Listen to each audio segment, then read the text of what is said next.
이 야곱에게 대답하여 이르되 딸들은 내 딸이요 자식들은 내 자식이요 양떼는 내 양떼요 내가 보는 것은 다 내 것이라. 내가 오늘 내 딸들과 그들이 낳은 자식들에게 무엇을 하겠느냐? 이제 오라, 나와 내가 언약을 맺고 그것으로 너와 나 사이에 증거를 삼을 것이니라. 이에 야곱이 돌을 가져다가 기둥으로 세우고 또 그 형제들에게 돌을 모으라.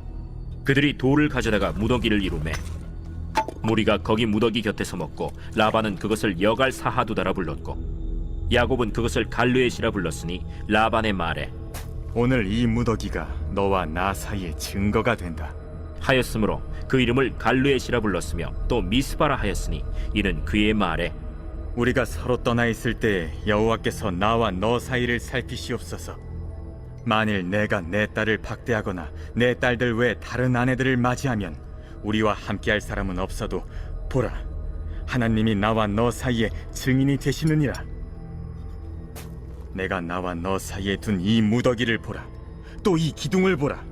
이 무더기가 증거가 되고 이 기둥이 증거가 되나니 내가 이 무더기를 넘어 내게로 가서 해하지 않을 것이요 내가 이 무더기 이 기둥을 넘어 내게로 와서 해하지 아니할 것이라.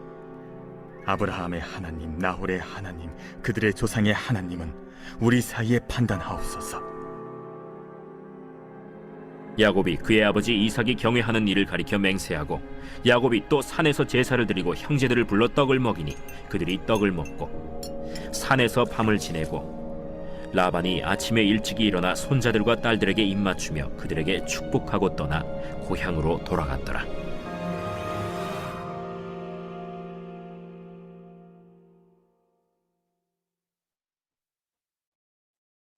오늘 본문 말씀은 야곱과 외삼촌 라반이 평화조약을 맺는 말씀입니다. 야곱과 라반이 서로 평화조약을 맺어야 될 이런 사이인가요? 놀랍게도 이 평화조약을 제안한 사람은 외삼촌 라반이었습니다. 라반은 현재 야곱보다 강한 위치에 있었습니다. 야곱의 목숨을 그가 끊을 수 있고 또 그가 모든 것을 다 빼앗아 갈 수가 있었습니다. 오늘 43절 말씀에 보면은 그 라반은요, 야곱의 아내들과 그의 자녀들 다 자기 것이라고 이렇게 말하고 있습니다.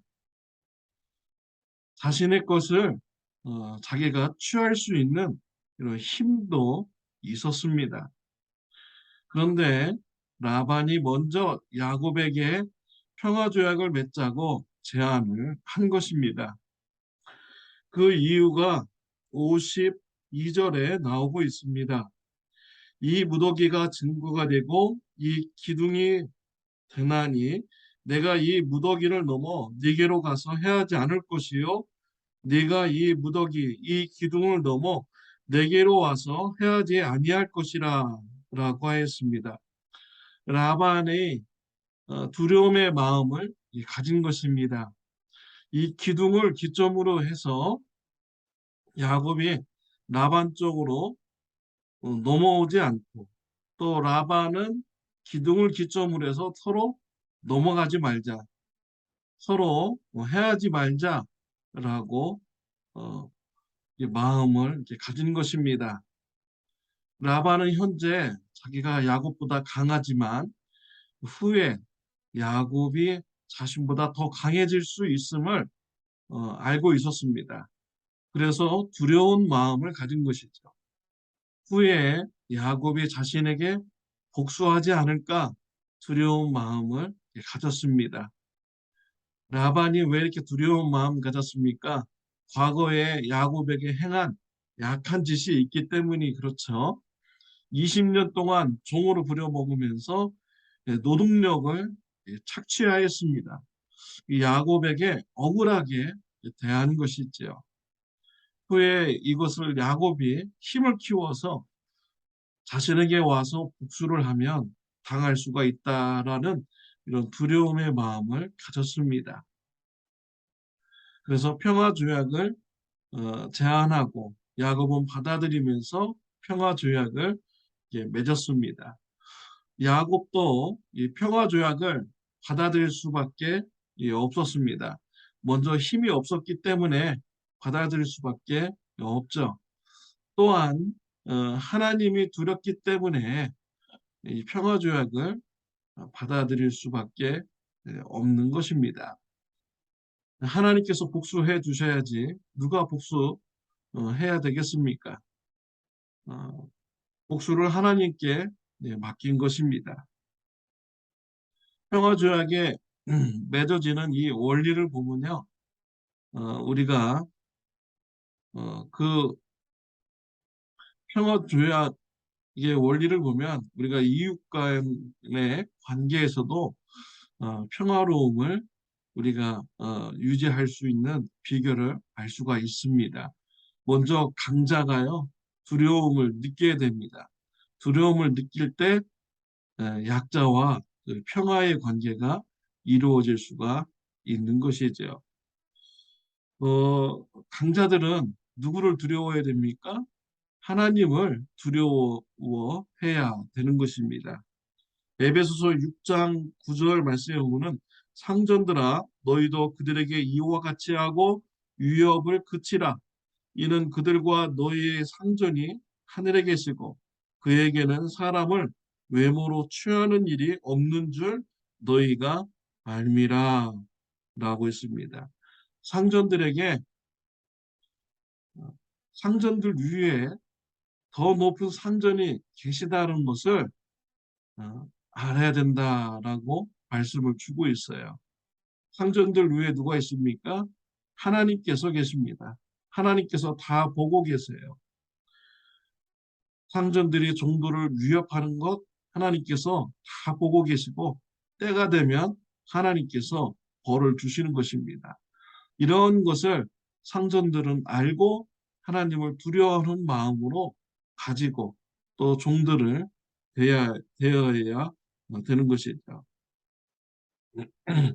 골로새서 4장 1절에서 동일하게 얘기하고 있습니다. 상전들아 의와 공평을 종들에게 베풀지니 너희에게도 하늘에 상전이 계심을 알지어다 라고 말씀을 하고 있습니다. 상전들 위에 하나님이 계시니 하나님의 보시기에 부끄럽지 않게 의와 공평으로 종들을 대해야 됩니다. 그렇지 않는다면 하나님께서 상전들을 때가 되면 벌하시고 심판하십니다. 그래서 우리가요 사회에서 어, 상전의 그런 위치에 있다고 한다면 하나님을 두려워하고 사람들에게 대하여 의와 공평으로 대해야 되는 것입니다. 종들은 또 어떠한 입장을 가져야 되겠습니까? 골로새서 3장 22절에 보면 이 모든 일에 육신의 상전들에게 순종하되 사람을 기쁘게 하는 자와 같이 눈가림만 하지 말고 오직 주를 두려워하여 성실한 마음으로 하라라고 했습니다. 육신의 상전들에게 순종하고요. 하나님을 두려워하고 성실한 마음으로 일을 하라라고 했습니다. 눈가림만 하지 말고 일하는 척 하지 말고 하나님을 두려워하면서 성실하게 일을 할 것을 말하고 있어요. 또 에베소서 6장 5절에 보면 종들아 두려워하고 떨며 성실한 마음으로 육체의 상전에게 순종하기를 그리스도께 하듯 하라. 상전들에게 순종해야 됩니다. 예수님께 순종하듯이 순종해야 되는 것이죠. 또 디모데전서 6장 1절 2절 말씀에 보면요. 무릇 멍에 아래 있는 종들은 자기 상전들을 범사에 마땅히 공경할 자로 알지니 이는 하나님의 이름과 교훈으로 비방을 받지 않게 하려 함이라. 믿는 상전이 있는 자들은 그 상전을 형제라고 가볍게 여기지 말고 더 잘 섬기게 하라. 이는 유익을 받는 자들이 믿는 자들이요 사랑을 받는 자임이라. 너희는 이것들을 가르치고 권하라. 믿는 크리스찬끼리 노사의 관계가 된다면 더 잘 섬기라라고 했습니다. 하나님의 자녀들이기 때문이지요. 그리고 그 상전에 대해서 범사에 마땅히 공경할 자로 어, 알아야 됩니다. 존경을 해 주어야 되는 것이죠. 종들이 일을 아무렇게나 하고 눈가림만 하듯이 일을 하면은 하나님의 이름이 비방받게 됩니다. 하나님의 이름이 비방받지 않도록 주어진 일에 성실하게 최선을 다해서 다 할 때 하나님의 이름이 비방받지 않게 되는 것이고요. 또 자기의 상사에 대해서 나가서 험담하고 이러한 일은 우리 하나님께서 기뻐하시지 않고 이러한 자로 인해서 하나님의 이름이 비방을 받게 되는 것입니다. 그래서 이 노사의 관계, 상전과 종들의 이런 관계는요, 하나님을 두려워하는 마음을 우리가 서로 가질 때 평화로운 이런 관계를 가져나갈 수가 있는 것입니다. 세상에 평화조약이 많이 있습니다. 역사적으로도 평화조약이 많이 있죠. 나라와 나라 간의 평화조약은 아무것도 아닙니다. 평화조약을 맺자고 하는 이유는요, 지금 내 나라가 힘이 없기 때문에 잠시 내가 힘을 기를 수 있는 기회를 갖기 위해서 평화조약을 맺는 것입니다. 평화조약을 맺고 나서 어, 전쟁이 일어납니다. 그러니까 평화조약은 아무것도 아닌 것입니다. 그 평화조약을 맺었다고 해서 마음 놓고 있었어가는 나라가 멸망당하는 것이지요. 세상의 평화조약은 아무것도 아닙니다. 그러나 깨지지 않는 평화조약이 있습니다. 하나님과 우리와의 그런 평화조약입니다. 화평의 언약입니다. 하나님께서는 저와 여러분들에게 예수 그리스도의 보혈의 피로 평화조약을 맺어 주셨습니다. 우리가 죄가 있어도 예수님의 피로 우리의 죄를 다 용서해 주시고 의롭다해 주시며 구원해 주신다는 이런 화평의 말씀을, 평화의 말씀을 우리에게 주셨습니다. 우리가 삶을 살아가다 보면 때로 넘어질 때가 있습니다.